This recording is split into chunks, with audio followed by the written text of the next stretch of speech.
Welcome to Bearcat Update. I'm Alex Sanchez. And I'm Jenny James. Today on the show, we are bringing you your latest Bearcat sports news. Nationals, defeating ranked opponents, and homecoming wins are just an everyday part of being a Bearcat. After years of planning and over a year construction, the Hughes Fieldhouse had its grand opening this weekend. The Fieldhouse will bring several new opportunities to the school and the community. Reporter Becca Ross caught up with the athletic director Andy Peterson and track coach Brandon Masters to talk about what the Fieldhouse has to offer. Becca? On June 15, 2017, Northwest Missouri State University officially broke ground for the Hughes Fieldhouse.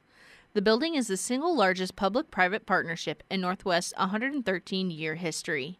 Friday, the grand opening of the 137,000-square-foot Fieldhouse took place. Athletic Director Andy Peterson says the building will be used for Northwest track and field and other events. So the facility is mainly an indoor facility, indoor track and field facility. That's kind of the specs that we use to build it. The dimensions, the size is all built around having intercollegiate track meets here. Inside the track, there is a multi-purpose turf field. This field will be used for Northwest baseball, softball, soccer, football, and tennis practices, and also for intramural club sport events.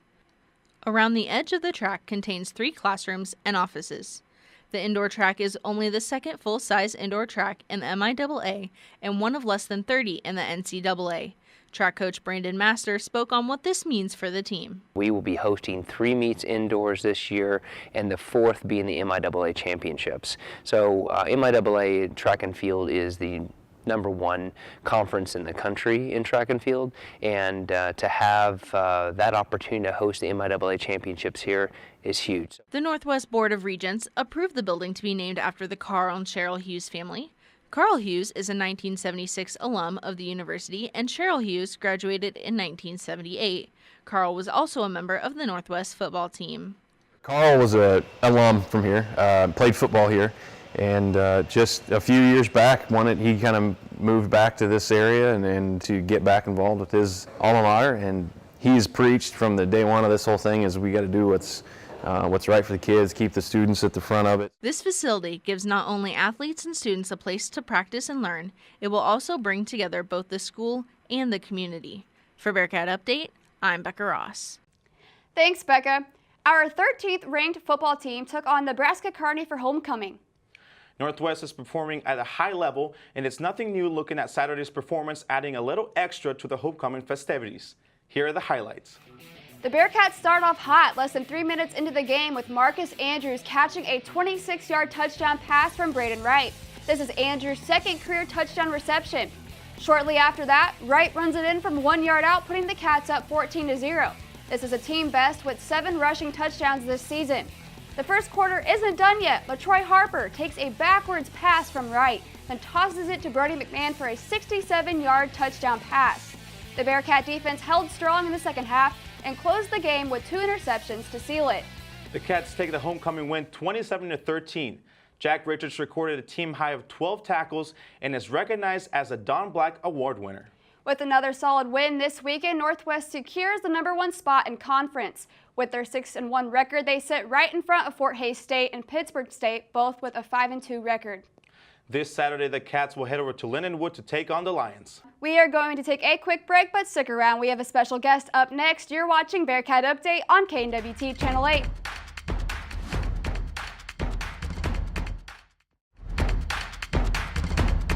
Welcome back to Bearcat Update. After playing several nationally ranked opponents the past couple of games, the volleyball team is still hanging on in the MIAA. The team just got back from 2 road matches and a great win over nationally ranked Ichabod's. Northwest setter Maddie Aarons is helping assist the team with each game this season. She also leads the MIAA in assists per set. Today on Bearcat Boulevard, we are joined by Maddie. Maddie, thanks so much for joining us today. Thank you for having me. So what was it like going to Washburn and upsetting the #9 team in the nation? It was really indescribable. For us as a team, I think it was just kind of a testimony to how we can play as a team when we are determined and focused and when we stick to our game plan. We went in there we knew what we had to do with our serve and pass game, and we've put in a lot of reps on the passing side, and we focused a lot on being very aggressive with our serves. And when we play nationally ranked teams, we need to be aggressive and strong servers and take those risks, and I think that's what we did as a team last night, so it helped. It was in our favor. And did you guys prepare any differently, knowing that you guys were going to face a number 9 team? We really didn't. We got into our same routine of just carrying out our game plan, just being aggressive with our serve and pass, having a balanced, aggressive offense, and just when you're playing these teams who can put a ball away, you need to have the mindset of dig or die. Like, you got to dig them, and just having that just do it mindset was huge for us. And I think we prepared like we would prepare for any conference match. So. Yeah. You mentioned mindset. MIAA is kind of a tough conference for volleyball, considering you guys have played multiple nationally ranked teams. So how do you kind of fix your mindset not to, get super freaked out with that? I think we know what we are capable of as a team, and we believe in the work that we've put in the off season. We've seen each other break and be built up again by our coaches and our athletic training staff and our trainers, and I think the work that we put in the spring and in the off season is just huge for our mentality and our mindset going into playing a volleyball match, and just pushing through those workouts, pushing through those matches. It really just carries into how we play. And you guys are going to be on the road next 5 games. How do you balance schoolwork and all of that, being away so long? Yeah, so actually this week was kind of a wake up for me. I needed to, get in touch with my professors. These last few weeks have been kind of, not, I'd say, easier because we've been home. It was a lot easier to just stay on top of things, but now that we're leaving a lot, I think just staying close to your professors and emailing them a lot, letting them know when you're going to be gone, and just staying on top of things is huge. We put in a lot of hours in the library as a team. We all study up there together after practice, and it's kind of hard trying to find time to study, and then you also have to sleep to perform well. So, but it's all about that balance, and yeah. So we were talking earlier, you're from Wisconsin, so how has that transition, kind of being 10 hours, like you said, away from home, how has that been for you?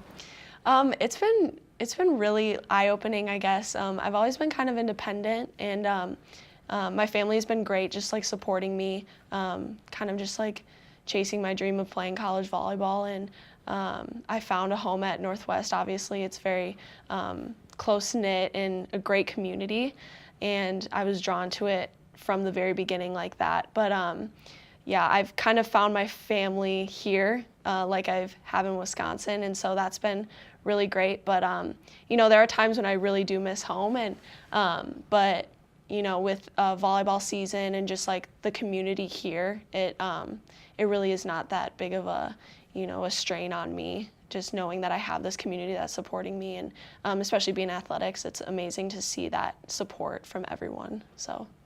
Well, Maddie, it's so awesome seeing you guys be successful this year, and thank you so much for joining us today. Thank you. That's all the time we have for Bearcat Boulevard, so stick around. We're going to take a quick break, but we're going to be back on Bearcat Update on KNWT Channel 8.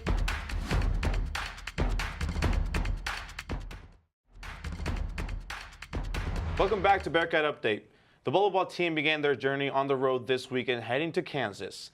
Friday, they played Emporia State, and Saturday, taking on 9th-ranked Washburn. BCU reporter Nolan Brooks caught up with the team before they headed on the road. Nolan? Bearcat volleyball is a force to be reckoned with this year.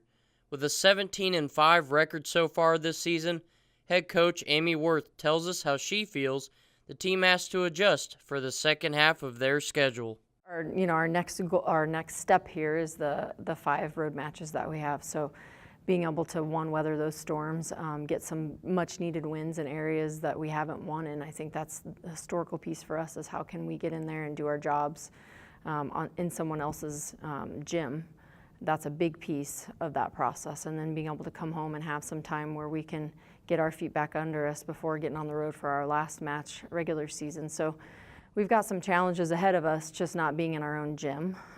So I think that's the first thing we really got to focus on. But it's just our team chemistry and how we can continue to develop as we go through this second half of our season. As the team prepares for their next set of games, senior Olivia Nowakowski knows that any adjustments can be the turning point for the Bearcats. Like I kind of talked about, leaning on each other, these next 7 road games are going to be very tough for us. It's a long stretch, but we know that it's coming and we know that we're ready for it. So I think starting with practicing to get into these 7 road games, we've had some really solid practices that have led us into these next games.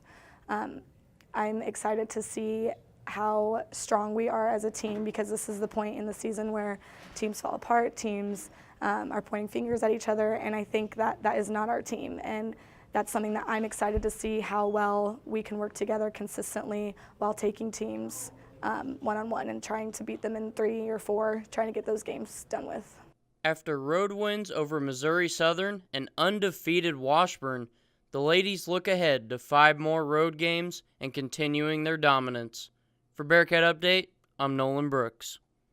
Thanks, Nolan. The girls swept the Hornets last Friday at Emporia, Kansas, then headed over to Washburn to take on the undefeated Ichabods. Washburn, the 9th in the nation, played close sets with the Bearcats. The girls knocked down the Ichabods in 3 sets. This is the first time in the series that Northwest has won a 3-0 match at Washburn, and the first time since 1999 that we've taken a win in Topeka. There's a lot going on this week. Let's take a look at our top picks. After a couple of weeks off, the cross-country team will be heading to the Emporia State Homecoming Invitational. With a great start to their season at the first 3 meets, I look forward to seeing how the team performs on Friday, especially Kareem, who can keep up with the D1 athletes. The volleyball team has 2 more matches this week. My pick is the Northwest vs. Central Missouri game. The Cats are sitting at 4th in conference, right ahead of UCM. I hope that they can get a win and hold their spot in conference, especially after their solid win this last weekend. I also want to give a quick shout out to my boy Franco Oliva for placing 3rd at Nationals ITA Cup. This is Northwest's highest finisher at the ITA Cup and Coach Roswell's career. Killing it. Thanks for tuning in to this week's episode of Bearcat Update. You can follow us on Twitter at BearcatUpdate_8. Or watch all of our previous episodes on YouTube at KNWT 8. Thanks for watching and have a great night. Thanks for watching this week's episode of Bearcat Update. You can catch last week's episode up here and all of our previous episodes down here. Check it out.